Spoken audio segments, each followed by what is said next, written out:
अनुगुल जिला कणिया स्थित करडेई घाट निकट में आज भॉइस ऑफ कणिया प्रेस क्लब किंबा कणिया स्वर प्रेस क्लब उद्घाटन कर यार मुख्य उद्यम समाजर शेष धाड़ी व्यक्तित्व को मुख्य स्रोत में सामिल करने सहित अंचल समस्या और विकास दिगरे कार्य करुवा लोकों स्वर हेबा मूल लक्ष्य बोली क्लब पक्षर सांबादिक माने मत प्रकाश करछंती।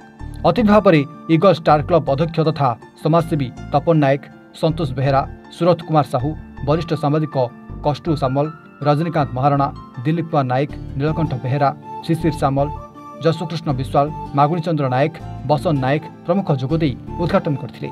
कणिया स्वर प्रेस क्लब सभापति सुशील नायक तत्वावधान में कार्यक्रम अनुष्ठित हो जाइथिबा बेले संपादक भागीरथी साहू कार्यक्रम को परिचालना करथिले।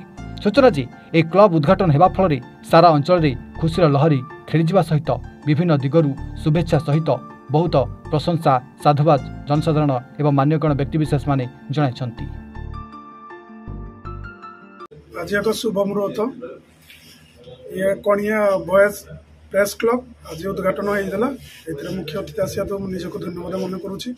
मोर प्रेस भाई मान को ये अनुरोध कि सत्य प्रकाश आने, सत्य को ठीक जगार पहुँचे, सरकार पाखे ठीक जगार पहुँचे कि लोकों सुख दुख छिड़ा हे, आग को भल कम करेंगे बोली ये क्लब मोर प्रेस भाई मान को ये मोर अनुरोध रही।